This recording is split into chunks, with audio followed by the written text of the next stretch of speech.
Welcome to Discovering. Much more abundant than today, coaster brook trout were once a much sought after sport fish.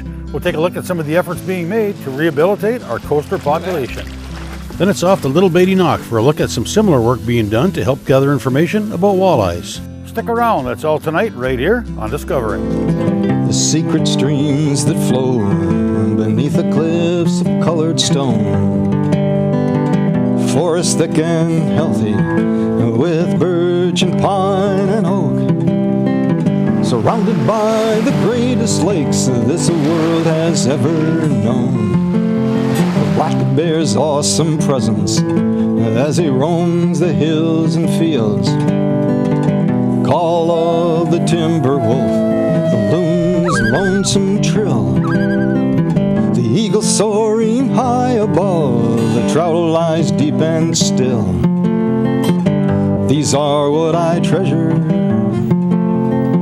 the only way I measure feelings that I have for this fine land. There is so much to discover when you're a long-time lover of northern Michigan.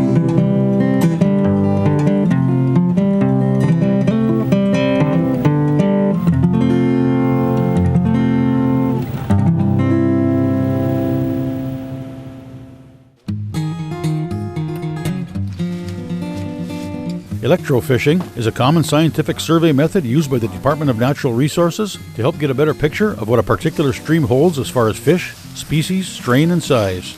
I tagged along with Michigan DNR Fisheries Division fisheries biologist Troy Zorn and crew on a coaster brook trout project. Coaster brook trout are tributary brookies that spend part of their lives in the bigger waters of the Great Lakes. Because of that, they can reach much larger sizes than their stream-bound siblings. When these brook trout mature, they return to the stream to spawn. Once abundant and widespread, coasters became a highly sought-after sport fish. Unregulated fishing decimated coaster stocks in the mid-1800s, and numbers were further reduced by stream habitat loss. In an effort to increase the size of coaster brook trout, special size limit restrictions and bag limits have been placed on various UP streams. Rookie 9.2. These streams are then monitored and information is collected to help determine the success of these regulations. Scales. One of the methods used to collect the necessary information is electro fishing. So we have a 1,500-foot reach of stream that we're electrofishing, and we're going to be catching all the salmon. We're catching everything we see, measuring brook trout. We're going to take some scale samples for aging, and then we're also going to take a clip of the maxilla bone off of the fish, and we're going to analyze that, and we can look at the chemical signature on that bone. You can look at that chemical signature on the bone as the fish ages and see if it has a Lake Superior chemical signature and a stream chemical signature. And then if we see that, we can say, yep, that's a coaster brook trout. The reason for doing that is kind of a management application. So we survey the stream once every 3 years. If we catch a 14-inch brook trout, Rainbow 5.4. we won't know just from catching it if that fish has actually migrated out to Lake Superior and come back in the river, or if it's just a large stream fish. But by taking that maxilla and analyzing the chemical composition, if we see a Lake Superior signature and a stream signature, we can say, yep, that fish was a migratory coaster brook trout. And so that will either allow us to make a more informed decision on whether the regulation is producing what we're hoping it might, or if it's not really making a difference, and it's really just making bigger stream brook trout. So that's kind of what we're up to. We've got 2 backpack shockers. So they're 12-volt pulsed electrofishers. Basically, they run on a 12-volt or a 24-volt battery, and it converts the electricity into a form that works really well for stunning fish. Electrofishing is a great tool for sampling fish populations because they actually respond very strongly to electricity in the water. So basically, we have a probe, which is the positive end of the system, and then a ground on the back end, which is the negative. And when we turn them on, it creates an electric field in the water around the probe and the ground. As the fish approach the outer periphery of the field, it actually forces the fish to swim uncontrollably towards the electricity. And as it gets closer to the probe or the ground and in the field, stronger, it basically paralyzes the fish momentarily. So it gives us just enough time to net them all the water, and then we pass them off to the person who processes them, and then almost immediately upon returning the water, they come back to and just swim away. It actually doesn't harm the fish, it just stuns them momentarily, and then we can release them back into the water without any permanent damage.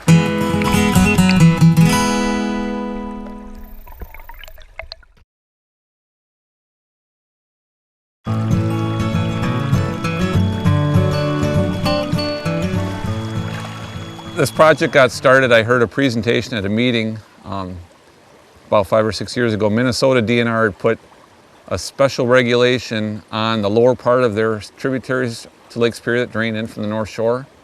And they put a 20-inch minimum size limit and a 1-fish bag, trying to rehabilitate coastal brook trout. After 10 years, they started seeing brook trout of a size and age that they had not seen previously. So they were getting Lake Superior brook trout coming into their streams, suggesting that harvest might be what is limiting those populations. That got me really interested in doing it, and in Northern Ontario, they also use a protective regulation, and they were seeing their coastal populations rebuild, so I thought this might be worth trying in Michigan. So we shopped the idea around, got a lot of support for it, and we have 8 rivers where the lower portion of the river, we put the same regulation on that Minnesota did. It's a 20-inch minimum size limit for brook trout and a 1-fish bag, so it's basically catch and release. We're hoping that maybe 10 years down the road we'll start to see some larger size coaster type brook trout come in.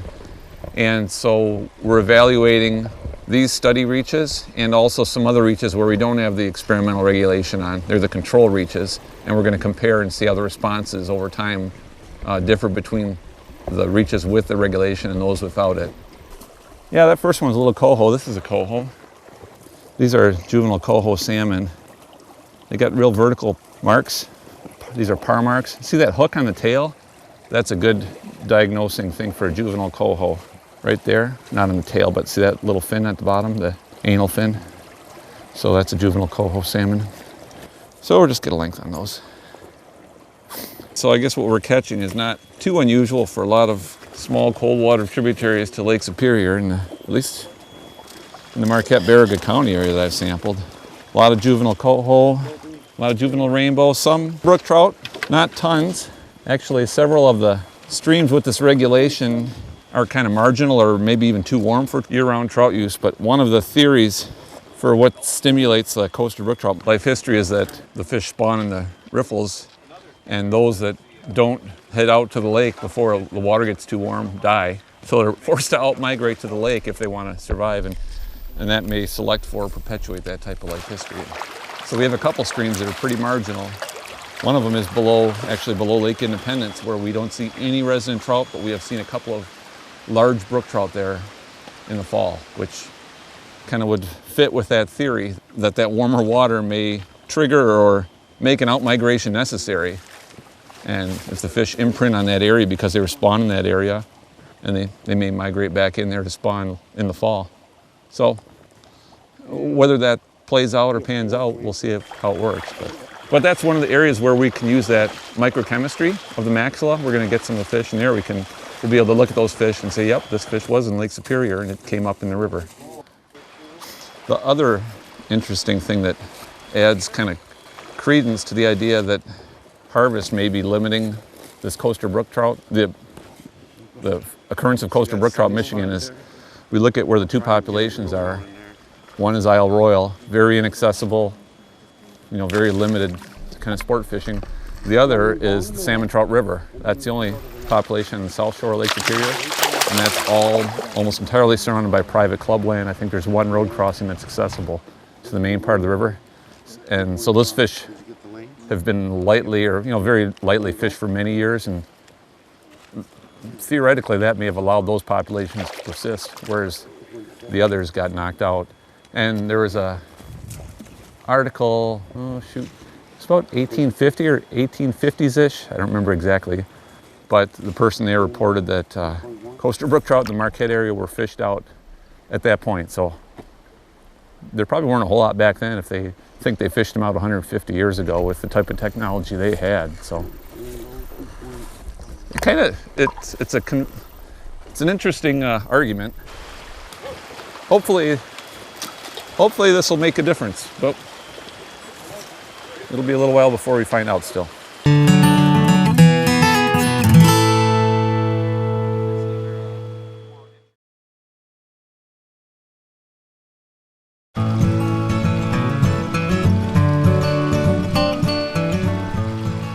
Another theory is that the competition with Pacific salmonids is making it really tough on brook trout, and I think that's pretty well proven that brook trout populations have gone down since these steelhead and coho have gotten in here, but these are natural populations. There's not like we're going to ever be able to get rid of them. And the neat thing in Minnesota is the regulation. They have Pacific salmonids in those streams, so they got coho, they got steelhead. But with that regulation, they did manage to start bringing back what appear to be coasters. The other neat thing about that Minnesota study is they did genetics on all their bigger fish, and they showed that almost all of them were just, the genetics went right back to the native Minnesota wild brook trout populations. So it wasn't related to any coaster strains that had been stocked in the past or anything like that. So it's kind of cool. When I worked at the Hunt Creek Research Station, they were looking at a competition between steelhead and brown trout, and I think part of why the steelhead outcompeted the resident trout is that they just simply out-reproduced them, you know.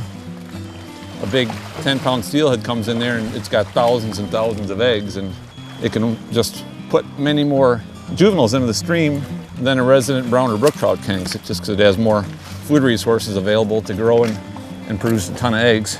That might be why, in part, resident trout populations go down a little bit when there's Great Lakes fish coming in, but also some of the resident trout can really grow well like a bigger brown because they're feeding on all those juvenile steelhead eggs and coho eggs and fry and all that kind of stuff. So it adds productivity to the system overall.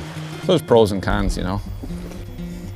Yeah, you know, you think of just this stretch, how big the brook trout we've seen are, think about how many eggs they might have in them, and then think about this a few cohos we saw and how many eggs they would have. So it's no surprise that we're getting a ton of cohos and a handful of brook trout. But this historically was a coaster brook trout stream from old records and even some current reports from some anglers.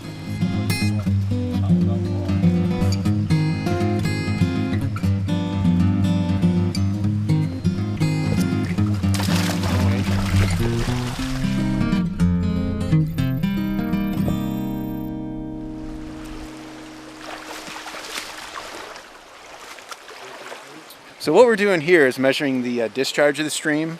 So basically every foot across the stream we measure the depth and then the velocity of the water, and that'll allow us to actually calculate how much water is moving down the river in either cubic feet per second or cubic meters per second, however we want to look at that data. 1.08, 16 centimeters. We shocked about 1,500 feet. We saw a lot of juvenile coho and a lot of juvenile steelhead, large number of adult coho, 10, 11 brook trout, several 9-inchers, nothing that I would guess is a coaster at this point. 160 coho for a 1,500-foot stretch of stream, so you can see why there's a lot of coho being produced naturally in these rivers.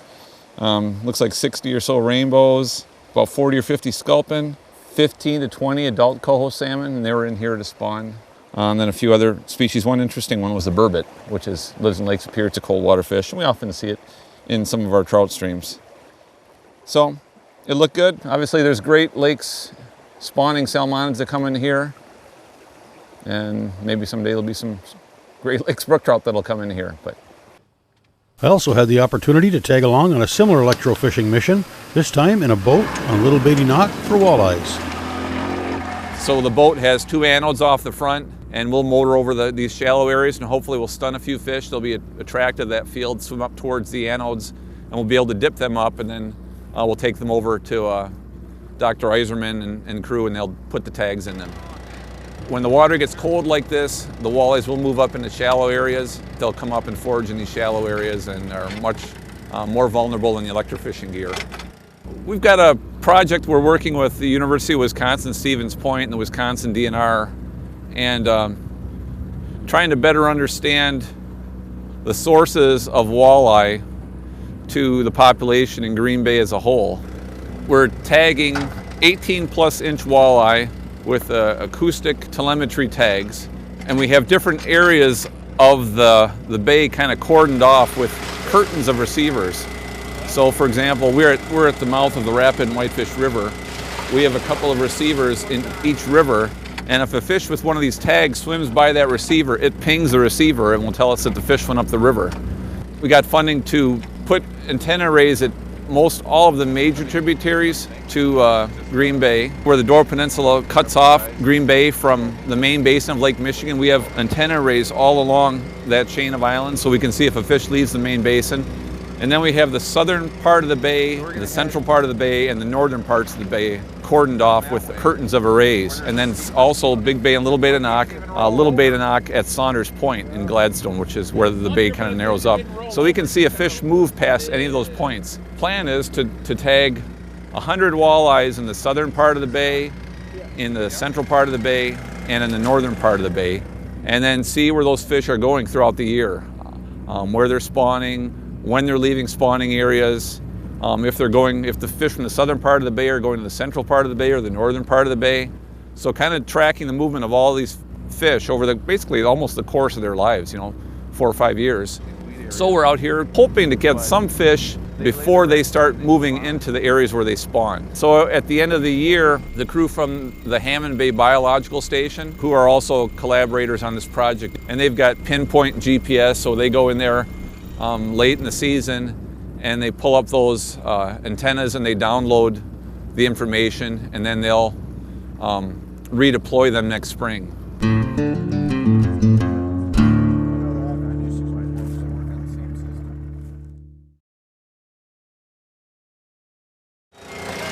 Oh, a bigger sucker. Versatile fish in Michigan. They live in warm water rivers or trout streams, especially the ones that are a little bit warmer, and then lakes. We do know a fair amount about the movements of walleye in the bays of Knock, especially Little Bay to Knock. We've been doing jaw tagging studies since 1988. A jaw tag is a metal band, and we clamp it around the jaw of the fish. It has a number on it and it has our contact information on it. When anglers catch that fish, they report it to us, and then we can find out how long the fish had been out at large before it was caught, and that will give us some idea about what the mortality rate, so at what rate the walleye are harvested. But the anglers will also report where they caught the fish. From that, we've been able to see how the movement patterns of walleye have changed over the years. In Little Bay to Knock, we've been tagging at the head of the bay at the Rapid River Public Access since 1988. For the first 5 or 6 years, during the period of July to September, all the tagged walleyes that were reported, on average, they were all caught north of Saunders Point. And then the second 5 or 6 years, so you get into the mid to late 90s, it was kind of about the same, right around Saunders Point or further north. And some were caught further in the bay and some were caught a little bit further out, but on average, that's where they were. The dry-cinned mussels, zebra mussels, and later the quaggas moved in the late 80s, right around 1990, and the effects really started to show up strongly in our sampling of the forage fish community starting in about 2000 or so. You could really see the forage fish populations tail off. So when we look at our walleye tag returns from about 1998 to about 2006, on average, those fish were caught down around just north of Escanaba. And then for the next 6-year period, on average, the fish were caught about close to 10 miles south of Escanaba. So after spawning, these fish make a pretty quick movement, most of them, and they go out in the bay, into the main part of the bay, where they're less available to the person with the 12 or 14 foot boat. And so the small boat fishery here for walleye isn't quite as good as it used to be. But we still do catch decent numbers of walleye in our assessment gear in this area during the summer. We've definitely seen changes in the movement of walleye over the years, and so it'll be very interesting to see how this survey, I imagine it will corroborate that information to some degree, but we'll learn a lot more about walleye movements from this survey, and we'll be learning about walleye from different areas throughout the bay, so it'll be really very interesting. That's not a walleye. That is a big steelhead. Well, we didn't have luck connecting with any walleyes, electro fishing. We're heading back to the dock, and fortunately, Dr. Dan Iserman, they did catch one walleye in their gill net that they had set out for half an hour, and so they're going to implant the transmitter in that fish, and we'll have to work on our plan B for sampling walleyes. Dan Iserman, I'm the unit leader for the Wisconsin Cooperative Fishery Research Unit at the University of Wisconsin, Stevens Point. So we pop a dorsal spine so we can get an age estimate. And the fin clip is for genetics. And then the loop tag says $100 reward, because if we can get the transmitter back, we can reuse it, and then the yellow part of it is the temperature logger, which we have to get back to download. It's just a handheld unit down there. It's the same type of unit your doctor might recommend you using if you had muscle spasms. And we've got paired electrodes, so 2 positive, 2 negative.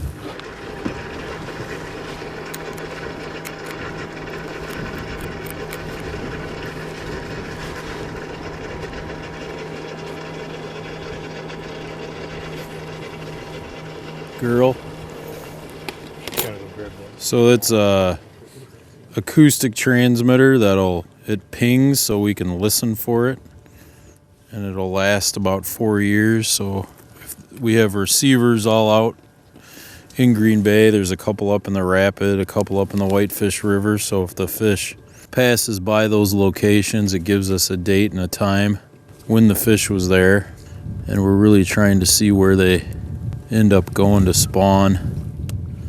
And that's why we were trying to tag them in the fall, so they're kind of out in the lake habitat, and then we're trying to see how many of them actually come into these rivers or go to different areas or never come into the river at all. The advantage of the electro anesthesia, like all the chemicals, I mean, you got to wait 21 days to release them. When we did the surgery trials last year, the recovery times when you get below 50-degree water were really long. So the fish would be in the tank for 10, 11 minutes, sometimes 15 minutes before they'd right themselves and start swimming. It worked really well. Yeah. And at warmer water, it's a lot better. The recovery times aren't as bad, but this is almost instant. Once they come off the table, we usually only got to leave them in the tank for a little while and they're ready to go. Here's a quick look at what's happening. The Gwinn Buckskin Bowman Archery Club Leagues begin today, January 8th, with Bow Hunter Leagues on Monday nights and Target Leagues on Thursday nights. For more info, find them on Facebook or give them a call. If bird hunting is more your style, stop in at the Ord Dog Brewing Company in Marquette on Wednesday the 10th for Birds and Brew. Talk grouse hunting over some good food and some good brews. For more info and RSVP, check out the Mid-UP Chapter Rough Grouse Society on Facebook. Looking for something to do on Sunday afternoons? Head for Gladstone and check out Great Lakes Ice Racing. You can find all the details on their Facebook page. That's it for tonight. Thanks for watching, and I hope to see you next week right here on Upper Michigan's very own Discovering.